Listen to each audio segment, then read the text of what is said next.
Look at this one. Do you see her uniform? She does not belong here. The hangar was alive with noise. Metal beams rattled faintly overhead. The concrete floor echoed under heavy boots. The smell of jet fuel, grease, and cold steel clung to the air. Rows of A-64 Apaches stood like predators at rest, hulking silhouettes of power, each one armed, each one deadly. This was not a place for the untested, not a place for hesitation.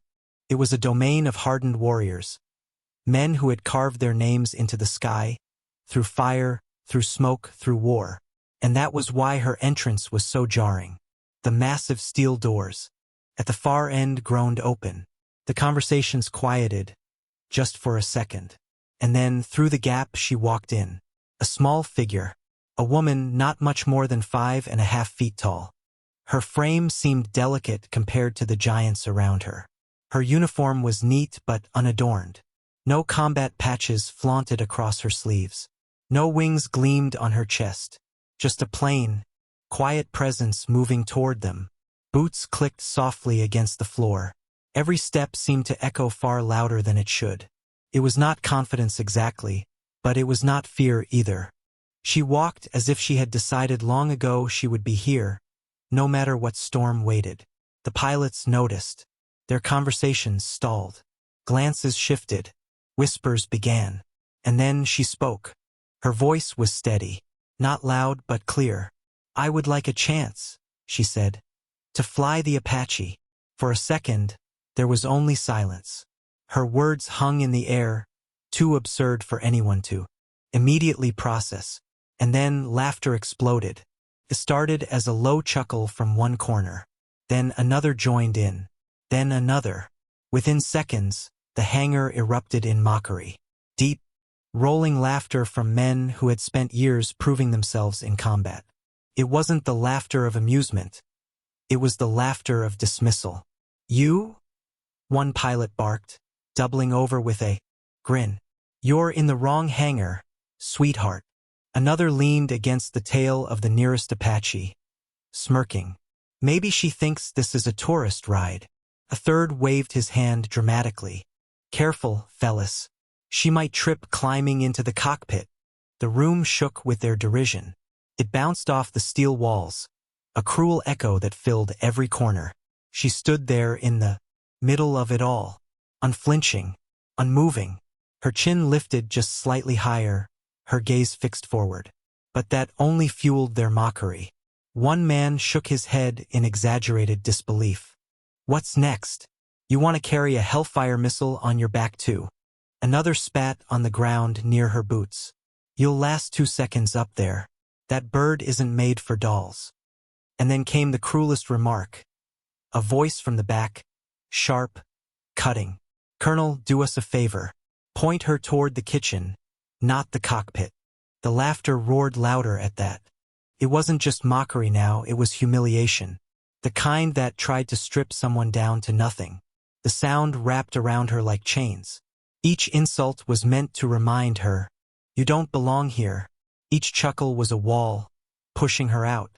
But still she stood. Her face was unreadable. Her eyes scanned the room, pausing briefly on each man. She didn't argue. She didn't plead. She didn't even flinch. And that silence, it unsettled them. The laughter carried on, but beneath it, a sliver of unease crept into the air. Because she did not react the way they expected. She did not shrink. She did not crumble. She endured. The colonel had been silent all this time. He sat at his desk on the far side of the hangar, half hidden by shadows, his arms folded. His eyes, however, never left her. He had heard the laughter. He had heard the insults. But he also saw the way she stood. The way her silence held more weight than any outburst ever could. To the pilots, she was a joke. To him, something didn't add up. He had been in this business too long to dismiss someone so quickly. Confidence often looked loud, brash, reckless. But real experience, real scars, they carried themselves differently, quietly, and she was quiet. The ridicule reached its peak.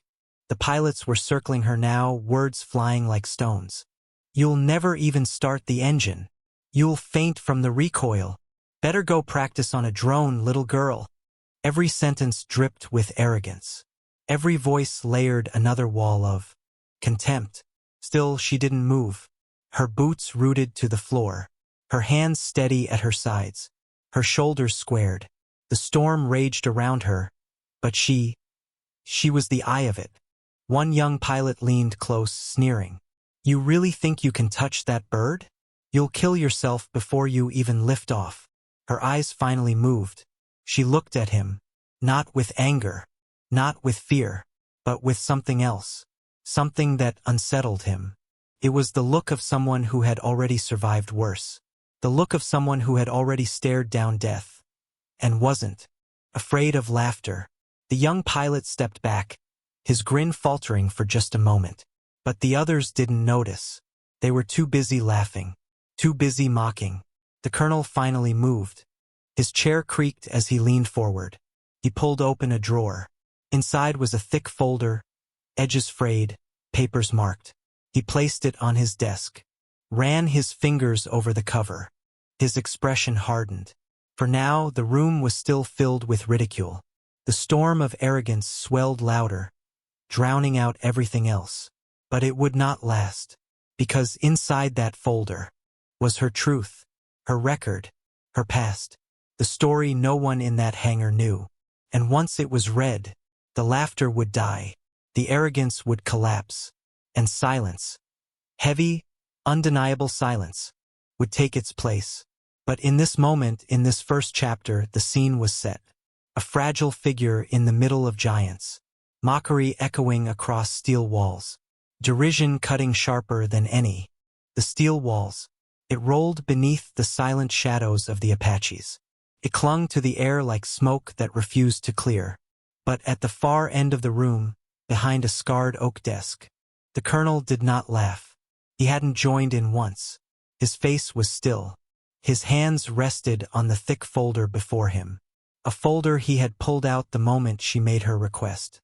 And fast. But he had also seen something else in his years, quiet resilience. The kind carried by those who had been tested beyond measure. The kind that could not be faked. And something about her silence unsettled him. With a slow breath, he opened the file.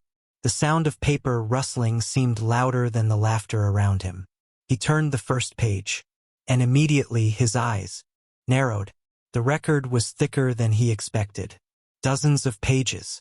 Not the thin packet of a novice, but the heavy weight of a career already lived. His brow furrowed. The pilots hadn't noticed. Yet, they were too busy jeering, tossing cruel remarks like knives. But a few of them, standing closer, saw the change in the colonel's expression. His easy posture stiffened. His jaw tightened. His eyes sharpened as if each line he read carried a hidden weight. The laughter began to fade. Not all at once, but in uneven drops. One man stopped chuckling. Another fell silent mid-sentence. They noticed the colonel wasn't smiling. He wasn't amused. He turned another page. Then another. The deeper he went, the heavier the silence grew. He saw commendations. More than a few. Not just standard service medals, but awards given only in the darkest corners of combat. Marks of valor. Marks of sacrifice. Marks of operations that most people never even knew happened. His finger traced a line across one page. He read it again, then a third time to be sure. This wasn't possible. Not for someone her age. Not for someone standing quietly in his hangar, asking to fly. He looked up from the file. The woman hadn't moved. Her posture was the same. Her eyes calm, unwavering. She knew what he was reading.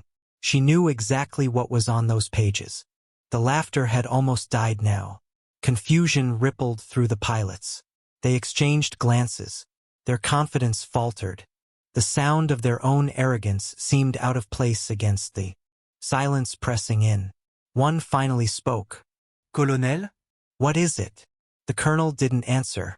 He turned another page instead. And there it was again, evidence of missions carried out in the shadows. Operations marked classified. Details blacked out, but outcomes clear. Objectives secured, lives saved, odds defied. The handwriting of commanding officers appeared in the margins. Words like indispensable, fearless, irreplaceable. He leaned back in his chair for just a moment, exhaled slowly, then leaned forward again, his hands gripping the folder more tightly. This wasn't the record of someone inexperienced. This wasn't the record of someone fragile. This was the record of a survivor, a warrior, someone who had already carried burdens these men could hardly imagine. The silence deepened. One of the pilots shifted uneasily. Another rubbed the back of his neck, eyes darting toward the colonel. They didn't know why the air felt heavier now. But it did. The colonel cleared his throat. It was not loud, but in the quiet that had spread, it was enough to cut through every corner of the hangar. "Do you know," he said softly, his voice low but really looked this time, and what they saw unsettled them, because now, standing in the same calm posture, she seemed different. Not fragile, not out of place, but dangerous. The colonel kept reading. His voice grew harder, colder. Commendations for valor. Recommendations from commanders with 20 years more experience than you. Operations where entire units credited survival to her. Actions. He stopped, closed the file halfway, and looked at them. "You laughed." The words were quiet, but they cut sharper than any shout. The pilots shifted uncomfortably. No one spoke. The colonel placed a hand on the folder. "This isn't a rookie. This isn't a tourist. This isn't someone pretending to belong." He paused. His eyes moved to her. For the first time, a flicker of respect showed in his gaze.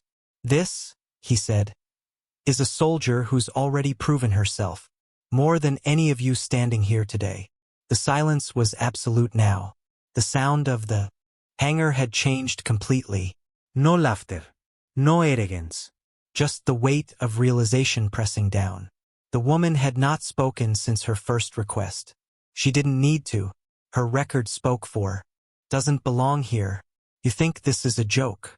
Fine. Then listen. And remember every word." He flipped the folder open. The pages whispered as they turned, crisp against his gloves. The first line he read made the room lean forward. Operation Black Dagger. Reconnaissance, deep infiltration. Target, enemy stronghold. He looked up. Not a recon team, not a satellite feed. Her, alone, dropped 40 miles behind hostile lines. No support, no extraction. She walked out on her own. And the intelligence she carried back. It saved 200 soldiers from an ambush. His gaze hardened. 200 lives. A murmur rippled among the pilots. No one laughed. No one dared. The colonel turned the page. The next report was longer, written in precise military language. He translated it into something sharper. Operation Silent Storm. Urban combat. Chaos in the streets. Civilians trapped.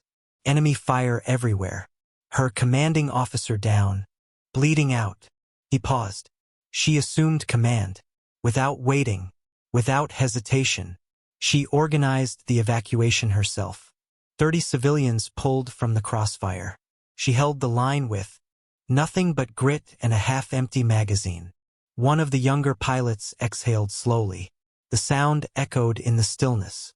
They all stared at her now, this small woman who had walked into their hangar and asked for the controls of an Apache as if it were nothing. But it was not nothing. It was everything. The colonel's voice dropped lower. The official recommendation on this mission was for immediate promotion. Do you know what that means? It means she didn't just survive. She led. She carried lives on her shoulders and refused to put them down. He flipped deeper into the file. Several pages were blacked out, entire paragraphs swallowed in ink. But the few words that remained told enough. Operation Glass Veil. Details classified.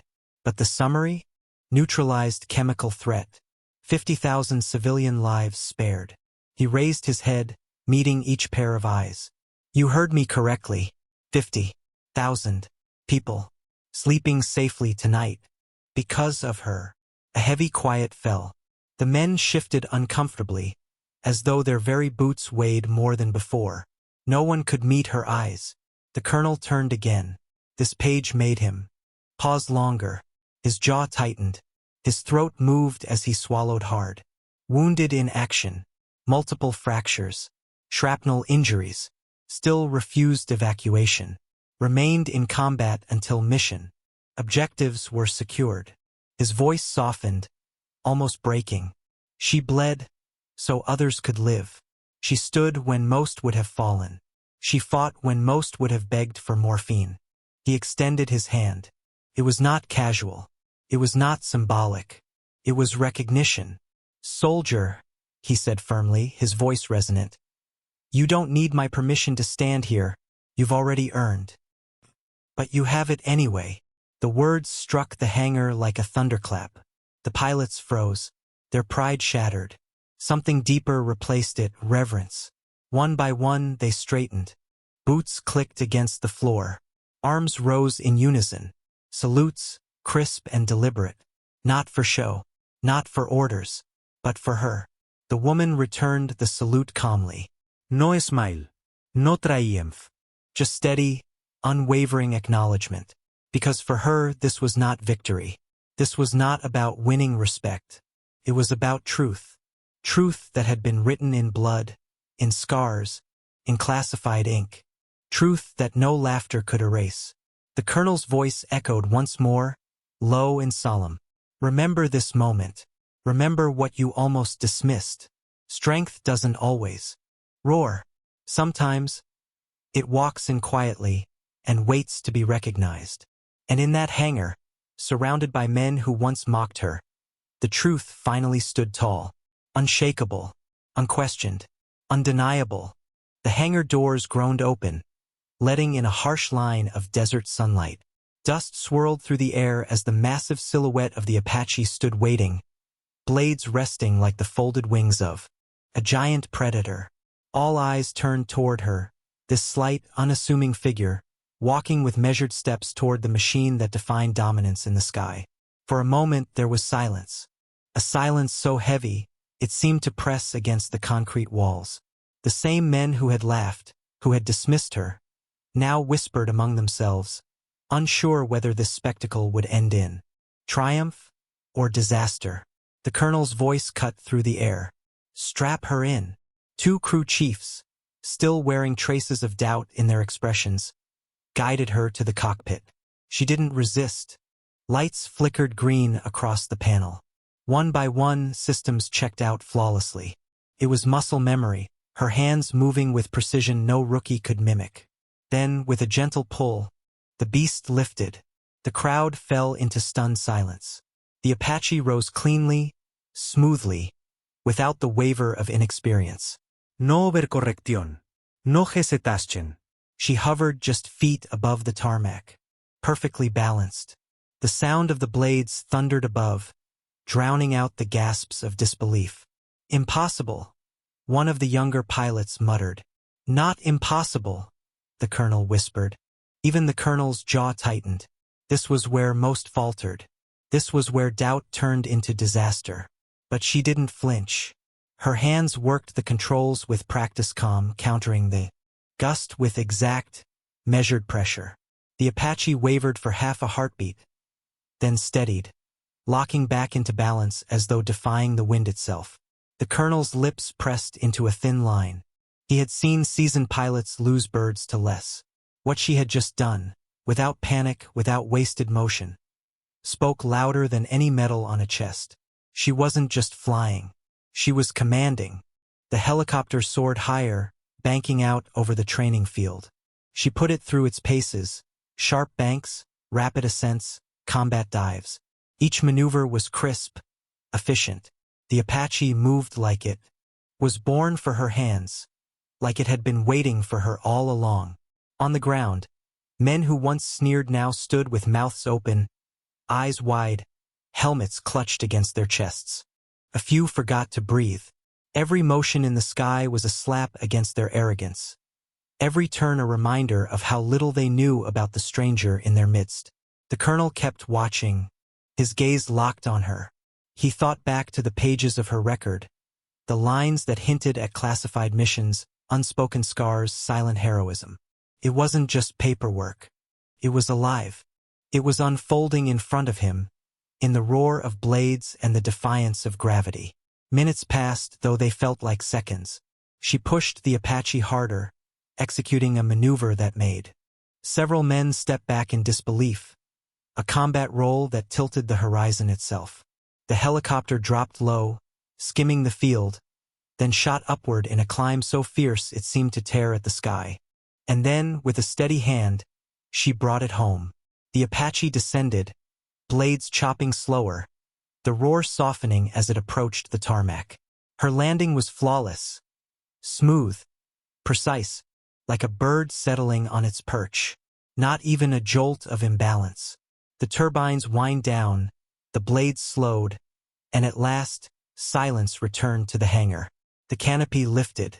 She removed her helmet, her hair damp with sweat but her eyes unshaken. She looked out at the sea of faces, faces that had mocked her hours earlier. No words left her lips. She didn't need them. The Apache had spoken for her. The colonel stepped forward, boots echoing against the concrete. For a long moment he simply looked at her. Then he straightened his posture, raised his hand, and delivered a crisp salute. Gasps rippled through the crowd. A colonel saluting first? To a woman they had laughed at?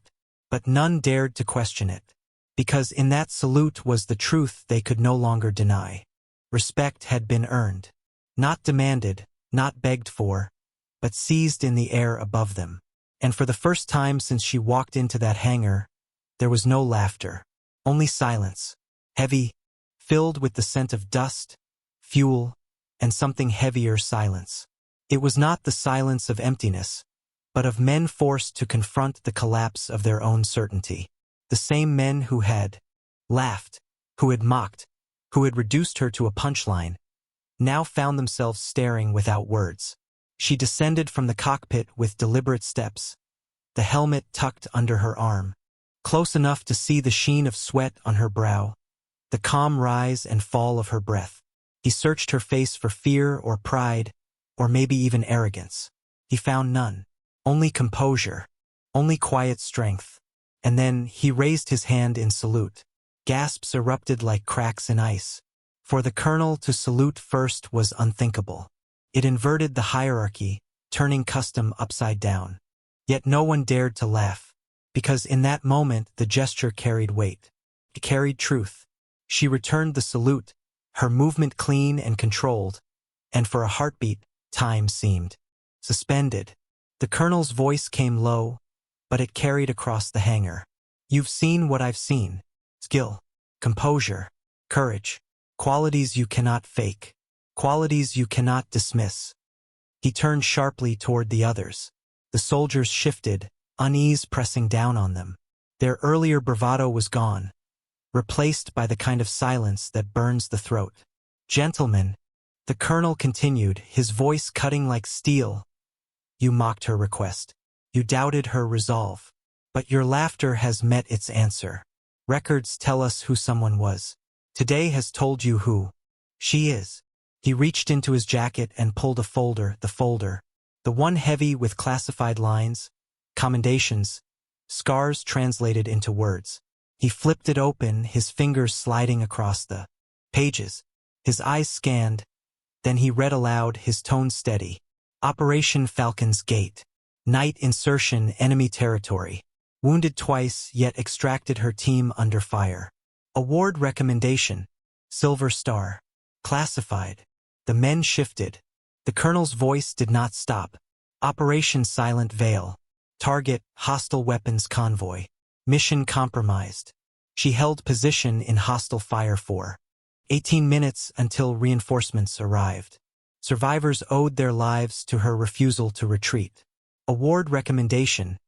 Distinguished Flying Cross. Classified. The silence thickened. The soldiers' eyes widened. What they had dismissed as impossible now lay bare before them. Line by line, etched in black ink and sealed by truth. The colonel closed the file with a snap that echoed. Like judgment. These are not just records. These are scars. And today you witnessed with your own eyes that they were not accidents. They were not exaggerations. They were earned. All not at first, but enough. Enough to shift the air again.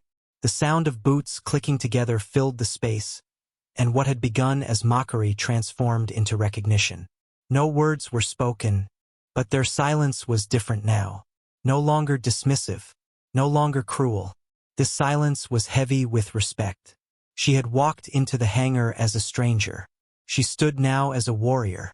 Not because of the colonel's salute, not because of the file, but because she had proven herself in the language only the Apache could understand.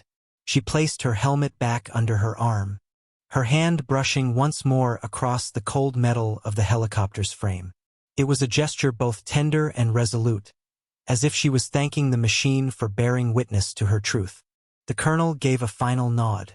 Dismissed. The men began to disperse, though many looked back, their eyes lingering, unwilling to let the image fade too quickly. They knew they had seen something that would stay with them for years, maybe for life. The hangar grew quieter as footsteps faded. The desert sun dipped lower, painting long shadows across the floor. She stood for a moment longer, gazing toward the horizon, the sky that had so often tested her, and so often defined her. For those who had doubted, the lesson was seared deep. True strength is rarely loud, rarely boastful. It hides in silence, waits in humility, and only reveals itself when challenged. And when it does, laughter dies. The colonel remained behind, watching her. His eyes were thoughtful, almost reverent. "You've reminded them," he said quietly. "And maybe you've reminded me too." She didn't reply. Words were unnecessary. She turned back to the Apache, her silhouette framed by the fading sun. For a moment, it looked as though the machine itself bowed to her presence, as though even the steel knew whose hands had commanded it. The colonel inhaled deeply, then walked away, his salute still heavy in his chest. And she stood alone but not forgotten, because legends don't need applause. They only need truth. If her story touched you, don't let it vanish into silence. Share it, because somewhere out there, another warrior waits in the shadows, misjudged, underestimated, unseen. And maybe your voice, your choice to tell their story, is what will finally bring them into the light.